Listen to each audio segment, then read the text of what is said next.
What's good, you guys? It's your girl Ayo Jazz here with Platinum Hustle. We're about to interview Ken Dawg today. How you feeling? I'm pretty good. How about yourself? Doing well. Thank you for asking. It's good to have you on the show. We've been trying to get a hold of you. What's been up? Nothing much. Just staying out of trouble, maintaining, I and feel it. kicking back, being cool. I feel it. I feel it. That's what's up.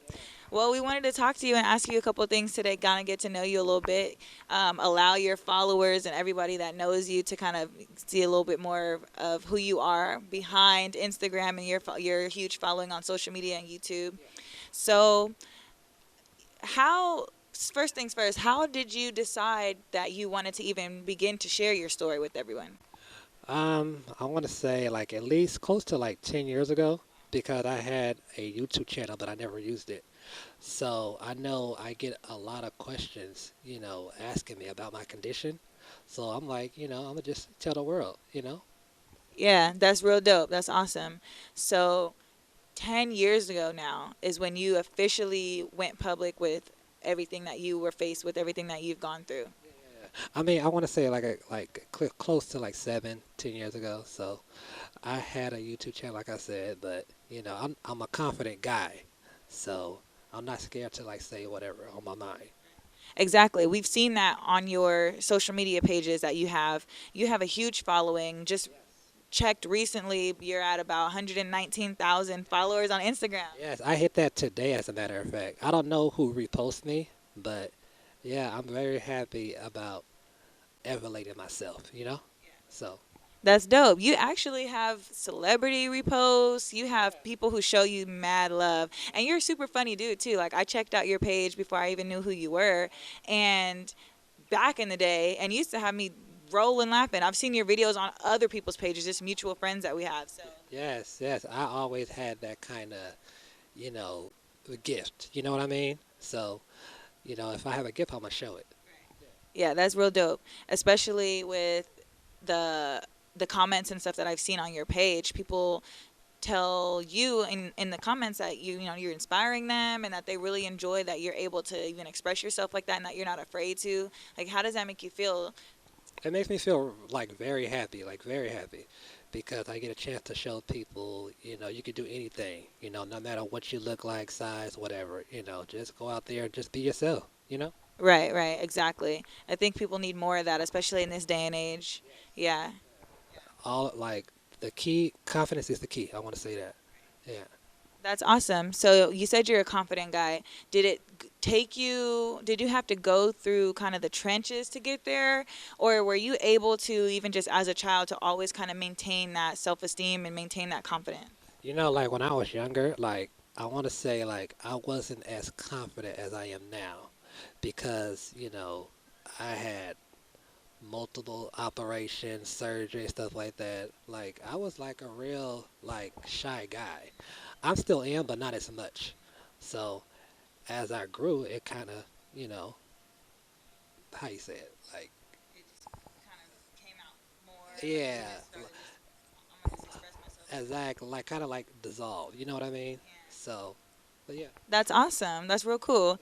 Yeah. So, do you mind talking a little bit about how everything kind of began with this situation with the burns, and do you feel comfortable kind of giving us an inside scoop? Yeah, I do. Like my story began when I was like 3 years old. I remember living in an apartment with my grandfather. So at that time, like I was playing with my toys, watching TV at the same time, and all of a sudden I hear this like loud commotion coming from the window. So like when I turned my head, fire rose from the surface of the, you know, how you say it, the little Like a stove, like. yeah, like yeah, something like that. So somebody must have threw something, or like a big explosion was outside. So there was nothing I could do because I was a baby. You know what I mean? So the smoke came in the house. I couldn't see, and I was panicking. I didn't know what to do. So my grandfather, I woke him up and told him that our apartment was on fire. So he really couldn't do nothing either because um, the smoke. You know what I mean? Plus he was older. So the only way for him to get out the apartment was through the fire. So at the same time, he was like dying. So when I went through the fire, everything was, burned. You know what I mean? My shirt, everything. But he risked his life to save mine, and he died because of his smoke inhalation. Yeah. So, I'm real sorry to hear that. Yeah, it's a really touching story. So after that moment, obviously the healing process began, and I'm sure you went through a ton more stuff, even just to get where you are now. Yeah. yeah, I mean, like, I remember, like, doing this same kind of interview. It was like a radio interview, so it was over the phone. So I told my uncle at first hand about, I'm supposed to do this radio interview, blah, blah, blah. He was like, okay, cool, knock it out. So when I got done with the interview, it took me like at least 5 minutes to get done or whatever. They asked me every question in the book. I had no problem with it.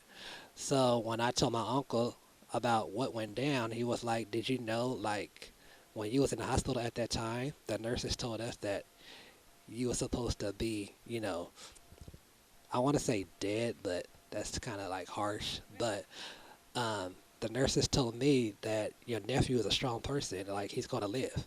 I'm like, wow, I did not know that. So That's a blessing. Yeah, they spoke life into you. That's a blessing for them to have seen something in you already at that point. Yeah, that's awesome. So, do you see yourself as an inspiration to others, or do you feel like you just kind of living your life and what people see and what they're taking from it is kind of just something that you didn't expect? I mean, yeah, like one of my friends told me, like, if I'm gonna be an inspiration, I'm gonna have to show it. You know what I mean? So yeah, I do. That's awesome. Well, what about your plans for the future? Like, what do you have a huge platform now? So, what do you plan on doing with it? Do you have anything up your sleeve, or like do what? I mean, you don't know what the future holds. So I'm gonna just try to do what I want to do, just to maintain my happiness. Yeah, that's an awesome response. I like that. So, I do. I want to ask you. You've met a ton of people, super cool people, some celebrities. You've gotten to take some cool pictures with people. By what? Like, okay, so who do you think has been your favorite person that you've met so far? I want to say Cardi B. Right, really? Oh my gosh. Okay, you gotta tell me. You gotta tell me about this one. Okay, I was in LA at that time, but prior to that, I was like watching that TV show, Love and Hip Hop. I think it was the New York season. So when I first saw her, I'm like, wow, she's like really like goofy. So I like her personality. So ever since then, I'm like, man, I gotta meet her. So it was like around March this year. I was in LA and I was at a music release party for her. So they let me in a VIP, like, like, yeah, go up there, kick it. So when I got up there, she came like real late, like real late. So I'm standing like this, right? And she came in with a bodyguard like this way. So when I first saw her, I'm like, hey, what's up? So when she saw me, she jumped for joy and gave me a big hug. I'm like, wow, she must have seen me somewhere, like Instagram, whatever. So when she gave me a hug, she was like, hey, I've been seeing you, doing your thing. I'm like, wow, thank you. That is so crazy. Yeah. So she already had some kind of knowledge of who you were already.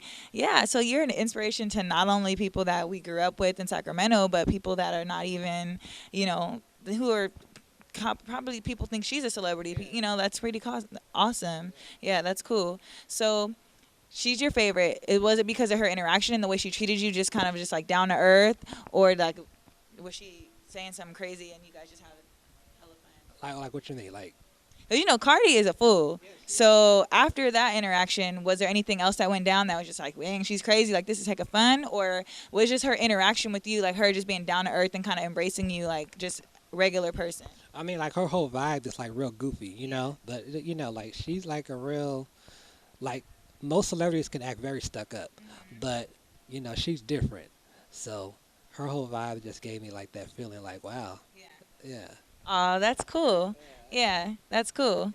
Do you have any plans to start any kind of nonprofit or any type of, like philanthropy or anything like that? Or are you kind of just, taking this experience to really kind of make yourself better and to speak life into others?